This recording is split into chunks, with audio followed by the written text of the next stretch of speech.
Hey guys, and welcome to the fourth episode of my Honors Activism Project. So, as said last episode, this episode is sort of a piggyback on the third episode. So, this episode specifically will be on the new social political aware classes that seem to be showing up at schools, specifically in the United States. So much like the order of other videos, we'll be going over what they are, what the classes are, basically, the possible material in those classes, the pros and cons of said classes, and maybe what could be done instead, what you could do if you're for, against, etc.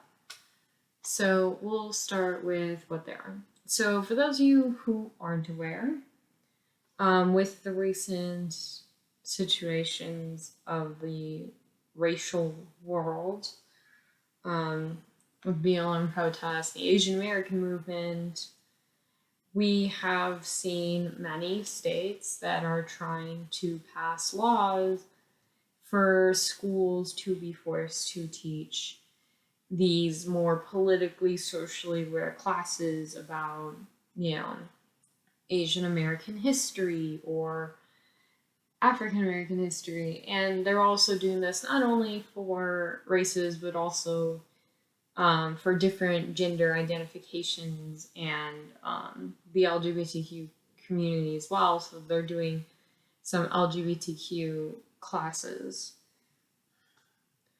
And the proposed coursework so far, to be frankly honest, I have not seen what they propose to do for those classes yet here in Chicago, but they have passed those laws. LGBT is already classes. They've already said those will mainly be on the history of the LGBT community, how it came to be, and teaching about gender identification. Asian American history is the proposed idea for the Asian American classes. It'll just be the history of Asian Americans and Asia. And then they're trying to make African American history also a mandatory class. So now that we've explained that you know what they are and what the proposed coursework generally is, at least so far, we can go more into the pros and cons. So, on one hand, it does inform people more about those communities, about their histories, about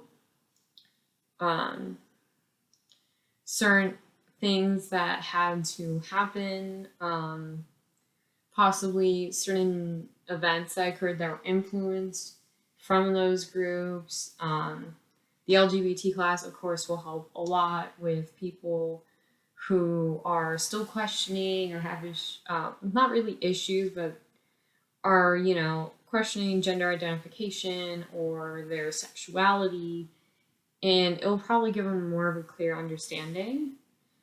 And as I said, with the Asian American and Black history classes, those will give more of a view into history from their point of view and the events of which occurred and what they highly influence.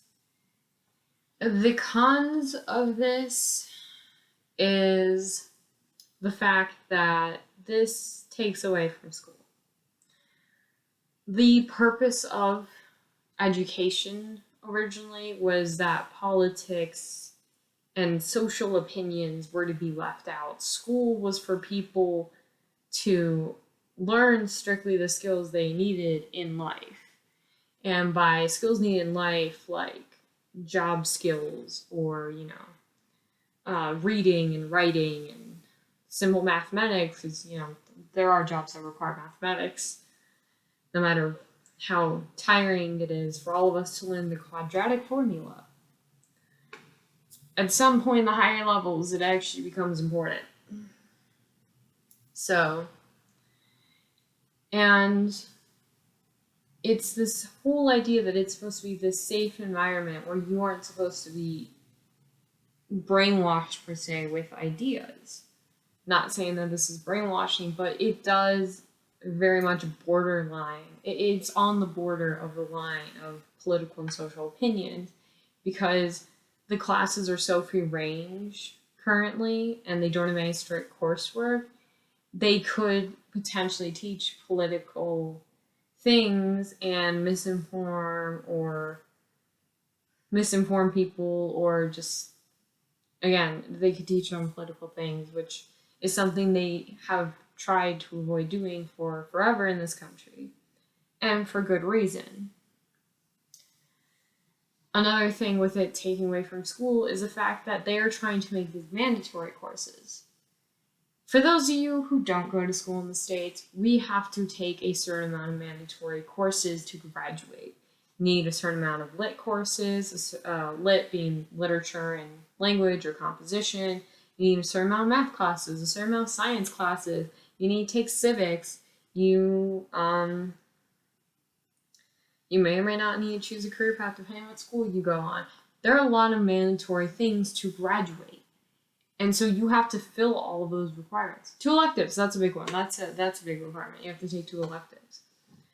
And there may be classes they want to take outside of what's already required. And then on top of that, there are extra programs at some schools that you can sign up for, and those programs have their own requirements. And so now suddenly you have almost no room for any classes you may want to have ever chosen yourself, because you are forced to take these now 3 extra required classes. People don't realize how hard it truly is in school because of how many required classes there are. You know, you hear these stories about people who had low money, who became rich and stuff, and they're like, oh, it's because I took extra classes. It's practically impossible to do that today. Not that is impossible, but that you graduate in a certain period, at least in the high school world, you graduate in a certain period of time, and you get all your classes, and then maybe you get lucky enough that you get 2 spaces left. Well, now those spaces are going to be filled with these new socially political sort of classes that they're trying to enforce. And then on top of that, you know, if you enforce these during middle school or grade school, that becomes a whole nother argument. Because when is the age to correctly teach some of this stuff? Again, with the coursework being so undefined right now, being very general, we don't truly know what specifically they're going to teach. And there are some things that obviously younger children don't need to know yet. And again, going back to the argument, it is borderline with political stuff, and the whole point of school is you're not supposed to be teaching political or social correctness. They're supposed to be learning to create their own opinions. And as it is, we are already losing the value of not being taught opinions in school through history revisionists,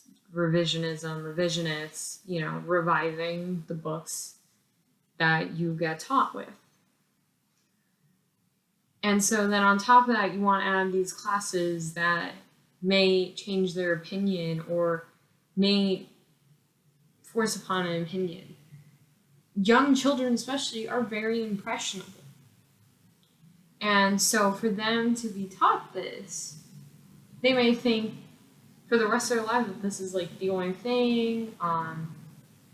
You know, they may not learn their opinions because they think this is like the one right, maybe not the one right thing, but you know, it's stuck in their head that way because they were taught it at such a young age. And so there are a lot of arguments to be made about these classes and a lot of issues about instilling them. So now that we've spoken about the pros and cons, what we can do is speak about what can be done about it. These classes would benefit many people. It would be great to have these classes. We should not be enforcing these classes. They should not be written in law as classes that must be taken. They should not be made requirements to graduate. The reality of the situation is, what should be done is that they should be made electives that you can take. Now, a lot of people are going to be like, yeah, but the whole point is they're supposed to learn this, and, you know, it should be enforced because they'll probably learn history and everyone will be a lot better and it'll be less hostile. It may actually make things worse. It may make it more hostile. And to be frankly honest, as said before, there's already enough requirements they have to fill out. They will no longer practically be able to choose electives they may want if they're forced to take these 3 classes on top of 4 lit classes, 4 math classes, 3 science classes, at least 2 gym classes, and 2 electives. And if they join a program, now they gotta do the classes for that program. So that is something that should be done.